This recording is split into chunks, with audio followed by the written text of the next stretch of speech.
Cordial saludo amigos de ILADEC México.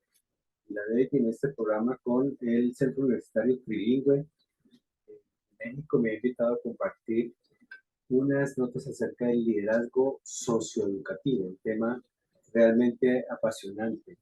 Para quien no conocen, mi nombre es Amir Caturnal, soy psicólogo organizacional, magíster en investigación social e interdisciplinaria y especialista en orientación educativa y desarrollo humano. Nuevamente le agradezco a Hilaria, especialmente al doctor Juan Besanilla y al doctor Silvio Quintana por haberme invitado a hacer esta presentación en el marco de ese programa de doctorado. Bien, quiero compartir con ustedes, como les decía, unas notas, unas ideas que hemos venido discutiendo en algunos grupos y especialmente con los estudiantes de este doctorado. Entonces, hemos venido hablando del tema del liderazgo socioeducativo, hemos hecho una presentación y hemos hablado de la teoría del desarrollo a escala humana como una referencia importante para este programa de liderazgo socioeducativo. En resumen, hablamos del liderazgo a partir de las necesidades humanas, discutimos la relevancia o la vigencia que pueda tener la teoría motivacional de Maslow, que recordemos fue establecido en 1943. Entonces vamos a hablar de la teoría del desarrollo a escala humana del teórico chileno Manfred Maxineff. Entonces por eso permanentemente vamos a tener una referencia permanente allí que dice que el ser es la sumatoria del tener más el liderazgo que construye. Cuando decimos construir, hablamos de la teoría del construccionismo social. Bien, entonces, como les decía, hablar de liderazgo socioeducativo, pues es apasionante, es interesante, hay muchas cosas que podemos decir respecto a ello. En este video van a estar muchas de las referencias que yo estoy citando en este video y algunas otras que seguramente no podemos asumir directamente. Bien, pues vamos a tomarnos el tiempo y darle inicio a una referencia que para mí es muy importante, de Kurt Lewin. No hay nada más práctico que una buena teoría. Entonces, pero en principio consideramos que es importante asumir un enfoque teórico en cuanto al liderazgo, porque muchas veces de que la psicología y las ciencias de la conducta se han encargado de este tema durante bastante tiempo. Este aplauso quiero simbolizar que quisiéramos que el liderazgo fuera eso, simplemente interpretar una partitura, llegar, recibir aplausos por una obra bien hecha, porque cada cual está en el sitio que le toca, haciendo las pausas a tiempo, y todo sería maravilloso. Pero la situación real tiene mucho que ver con esta frase de John F. Kennedy: la victoria tiene padres, pero la derrota es huérfana. Uno es el panorama en las instituciones educativas cuando todo sale bien, cuando todo está marchando perfectamente, cuando llega un nuevo director y todo está a las mismas maravillas, o inclusive se puede auditar la institución y no pasa nada relevante. Pero otro es el panorama cuando la situación es de caos, cuando hay desorden, cuando hay desequilibrio, cuando hay desarmonía. Eso no es en el momento.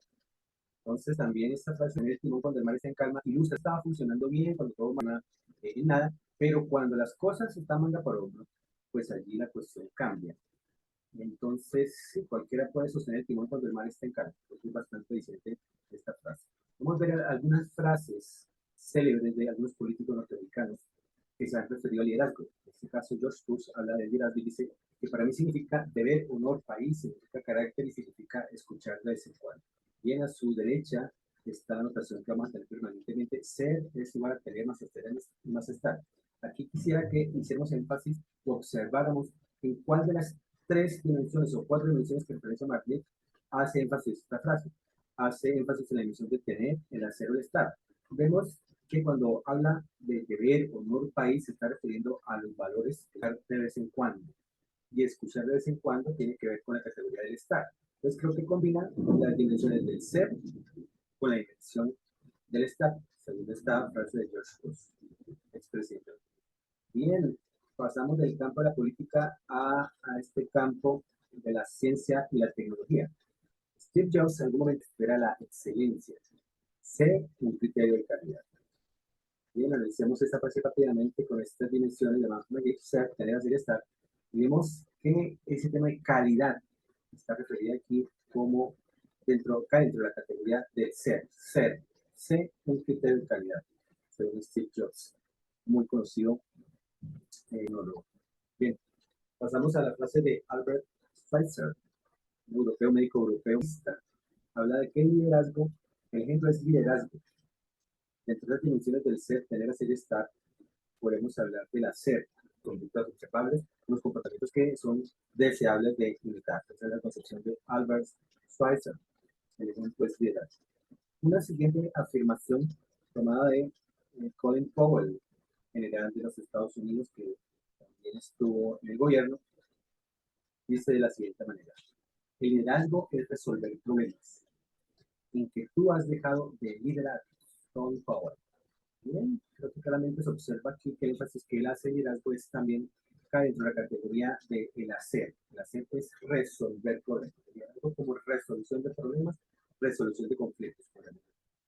Otra frase del muy conocido expresidente de los Estados Unidos, Barack Obama: en un mundo de amenazas complejas, nuestra seguridad y liderazgo dependen de todos los elementos de nuestro poder, incluida una diplomacia sólida y basada en principios. Barack Obama. Seguimos analizando esas frases desde la perspectiva de las dimensiones existenciales de más permanente y superior al desarrollo humano. Ser es igual a tener, más ser, más estado. Es una frase que reza acerca de la complejidad. Dice que el liderazgo depende de todos los elementos de nuestro poder, de una diplomacia sólida y basada en principios. Entonces, más que hacer diplomacia, la frase se refiere a ser diplomático. Ser diplomático. Entonces, vemos que el liderazgo totaliza las dimensiones del tener más el hacer, estilos de liderazgo que se han conocido en la historia. Este personaje reconocido por todos, John F. Kennedy, con su frase más conocida, más célebre, dice: no preguntes qué puede hacer tu país por ti, pregunta qué puedes hacer tú por tu país. Y otra frase de Kennedy dice: los esfuerzos y el coraje no son suficientes sin un propósito y una dirección. En esta última frase, los esfuerzos y el coraje no son suficientes sin un propósito y una dirección. Habla del tener propósito, tener dirección como elementos importantes para el liderazgo. No preguntas qué puede hacer tu país por ti, pregunta qué puedes tú hacer por tu país, claramente referido a la dimensión del hacer, no a la dimensión del liderazgo. A su izquierda, ustedes ven las necesidades axiológicas. Aquí este recuadro rojo está en el afecto, libertad, participación, creación, entendimiento. Una que yo agregué es comunicación transversalizada por la necesidad de identidad. Esta referencia que permanentemente vamos a estar usando tiene el propósito de cuestionar acerca de cuál es la necesidad fundamental sobre la cual está establecida este tipo de liderazgo carismático. Una persona afectuosa o a quien nos acercamos porque nos produce una imagen paternal, una imagen de protección. Sin embargo, que representa la protección de la edad popular, también hay rechazo en algunos de rechazo. Otro líder carismático, Donald Trump, dijo alguna vez: un muro en la frontera con México nos ahorraría muchísimo dinero. También dijo: los inmigrantes mexicanos son violadores y algunos asumo son buenas personas. Donald Trump, un expresidente bastante discutido, bastante cuestionado, pero con bastante apoyo popular, que inclusive se está lanzando para la reelección actualmente. Y bueno, esperemos a ver si cuenta con el suficiente apoyo para llegar a ese segundo mandato. Muy temido por los latinoamericanos por su carácter xenófobo, por su carisma, razón. En este caso, por el tema de porque les ofrece protección, la necesidad de protección, y de alguna manera garantiza ese tema de la necesidad de subsistencia, lo que significa, en alguna medida, que su discurso ha estado montado sobre el tema que los inmigrantes le dan existencia a los norteamericanos. Pues son dos razones por las cuales este liderazgo tiene la línea de tiempo. Pero recientemente famoso por la película con su activo alemán, protagonista, que conoce como el padre de la bomba atómica y líder del proyecto Manhattan. Específicos. No es un político, es un científico que llegó a ejercer el liderazgo, sino por una gran necesidad de aprovechar su y que finalmente organizó administrativamente todo el proyecto Manhattan para que este tuviera como resultado finalmente las bombas atómicas de Hiroshima y Nagasaki, por la cual también se le juzgó, se le cuestionó, aunque se le absolvió, pues pasó por un proceso bastante duro, que inclusive involucró a su familia y su vida privada, su vida personal. alguien que no buscó ser líder de proyecto, sino que las mismas circunstancias me hicieron líder para un proyecto específico y para el contar, fue, bueno, fue este proyecto el más importante de su vida, el más importante de los físicos de su vida, pero también acarreó una circunstancia. Entonces, este liderazgo tiene que ver con el tema de la creación. Y la creación tiene, y el liderazgo tiene mucho que ver con eso, tener visión, llevar a un grupo de personas a un punto desconocido, de un punto A a un punto B que no sabemos exactamente en qué condiciones están, pero que justamente por la capacidad de creación, capacidad de entendimiento, capacidad de comunicación, llega a ejercer un estilo de liderazgo. ¿Cómo hacemos las éticas que este proyecto le llevó al mundo? Bueno, entramos un poco en el tema del programa que sugiere ILADEC y el Centro Universitario Trilingüe, el cual también adjunto al pie de este video para que lo puedan revisar. Recomiendan revisar el estilo burocrático de Lauren Ball, 1989. Menciona aquí una frase de Confucio que dice: el cauteloso rara vez se equivoca. Entonces, creo que el ejemplo del cauteloso es este estilo burocrático que genera seguridad y protección, genera protección a través de los rigurosos, los documentos, las reuniones, las actas, las tomas de decisiones democráticas, etcétera, etcétera. Está muy relacionado con este tema de la protección. Necesitamos aquí que nos proteja, que tenga visiones hacia el futuro, que sepa cómo se hace un presupuesto, que sepa hasta dónde podemos endeudarnos, que sepa cómo usar las cuotas de endeudamiento, cómo mejorar la infraestructura sin burocrático, que recomiendo leer un poco más en detalle. El estilo burocrático propuesto por Lauren Ball. Tres de sus estilos. El segundo estilo que propone Lauren Ball es el liderazgo interpreta muchas vertientes. Este liderazgo con base en la continua relación con las personas que de una forma participan en la institución, en este caso en la institución educativa. Estas no es de reuniones formales y oficiales, sino más bien como reuniones de grupos informales, o me reúno con uno, me reúno con otros, o invito a una oficina a tomar un tinto, otro invito a otro, y maneja la cuestión de esa manera. Entonces, al no reunir a todas las personas al mismo tiempo, pues uno no sabe, no tiene información que tienen los otros, ni saben si están repitiendo las mismas recomendaciones que el líder está solicitando. Pero se sostiene, quiero mencionar que se sostiene por el tema de la necesidad de recreación, la necesidad de participación, la necesidad de afecto. Entonces hay varias necesidades transversales con la necesidad de identidad que sostienen este tipo de liderazgo interpersonal. Y en la dimensión se referencia al hacer, obviamente, con este tipo, con este estilo, pero también es discutible, que siempre podemos decir que raya en la informalidad. Las actas en cuanto a las reuniones de liderazgo parecen ser totalmente contrarias. Dentro de ese liderazgo interpersonal también se menciona el estilo político autoritario, un estilo de liderazgo que puede rayar entre lo permisivo, el laissez-faire de manipulación. Entonces, por eso permanece ese criterio que la protesta pública en general, que siempre hay algo por qué quejarse, no sabemos si me están utilizando, no sabemos si lo que yo digo fue usado, pero finalmente el líder hace lo que quiere, toma sus propias decisiones, aunque la gente crea que está siendo escuchada. Hay una variante de liderazgo político antagonista. Este estilo de liderazgo antagonista pretende escuchar a la oposición, busca escuchar gente que esté en contra, pero justamente como por validar, por desmentir esas posiciones, por invalidar más bien esas posiciones contrarias y justificar de alguna manera las decisiones que toman. Otro estilo de liderazgo, entre los 10 estilos de liderazgo que me llevan a referencias, un liderazgo llamado democrático, que típicamente hemos considerado como el ideal, como lo mejor, pero que con la relevancia, la valía y la aplicabilidad más bien que este tipo de liderazgo mantiene, un liderazgo muy personalista en las ideas, aunque las ideas pues, también son el centro de todo este modelo, pero que en algunas ocasiones pueden no ser aplicables. Decimos, mientras el mar está en calma, cualquiera puede dirigir, puede tener las manos sobre el timón, digamos, en disfrutar de nada. Y es posible que no siempre las situaciones sean de esta naturaleza en las instituciones educativas. Por eso les recomiendo las noticias que las encontré en el programa Noticias de Colombia para que ustedes puedan ver desde la distancia, los toros desde la barrera, tengan la perspectiva un poco más amplia de los problemas que se pueden enfrentar en las instituciones educativas. Entonces vamos a ver la aplicabilidad que pueden tener estos tipos de modelos. Lo siguiente, recordemos que esta campaña de Gauss está dividida en tres partes. A la derecha Se habla de un 15% de personas sobresalientes frente a algún fenómeno. A la izquierda, un 15% de personas sobre el centro, un 68 a 70% de personas que están en la mitad. Pasado esto a una población escolar, las personas que caen en este porcentaje de lo deficiente, los que hacen mucho menos de lo esperado, que no hace las lecturas, que no hace las reflexiones, que no participa en clase. El 15% que hace más de lo que se espera, participa más, hace las lecturas adicionales, trae lecturas no recomendadas o que no son obligatorias. Y el 68-70% que hace exactamente lo que se espera que hagan. Esto también tiene mucho que ver con el efecto Pigmalión. Pero en este caso hablamos de liderazgo. Entonces, en algunas ocasiones, ejercer un tipo de liderazgo democrático, el 68-70% de las ocasiones.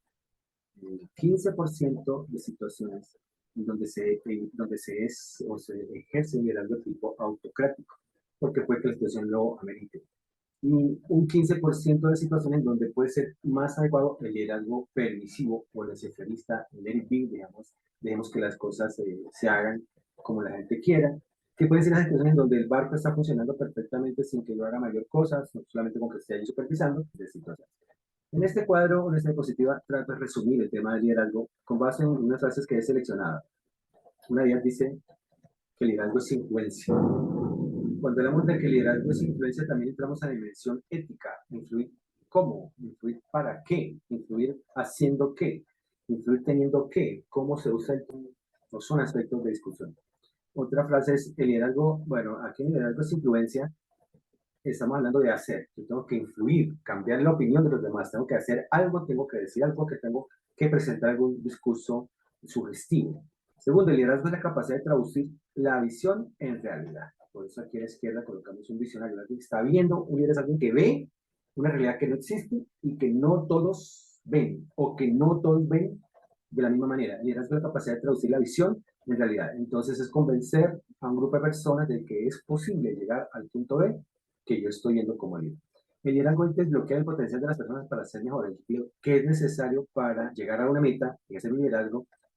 Potencializar a las personas, encontrar los potenciales que están de pronto ocultos a las habilidades que no hemos desarrollado de la mejor manera e impulsar a esas personas para que junto conmigo lleguemos a esa meta deseada. Una frase popular dice: cabeza fría, corazón caliente, puño firme y pie en tierra. Entonces, así como el liderazgo es desbloquear, es hacer. La primera frase de influenciar es hacer. Liderazgo es capacidad de traducir la visión en realidad. Esa frase un poco más compleja, pero también tiene que ver con el hacer, traducir la visión en realidad. Influenciar, motivar, colonizar en algunos casos el pensamiento. Cabeza fría, corazón caliente, puño firme y pie en tierra. Parece que es una frase bastante compleja de la sabiduría popular, pero que tiene que ver con el ser, ¿no? Ser una persona fría, calculadora, pero animosa, firme y aterrizada. Nos habla de para tener éxito en los negocios, o para tener éxito, diría yo, es necesario, una frase de Aristóteles Onassis, un gran empresario griego. Para tener éxito en los negocios, muy parecida a esta frase de Warren Bennis, que dice que el liderazgo es la capacidad de traducir la visión en realidad, hacer veo, o como a mí me interesa, que estas cosas sean vistas.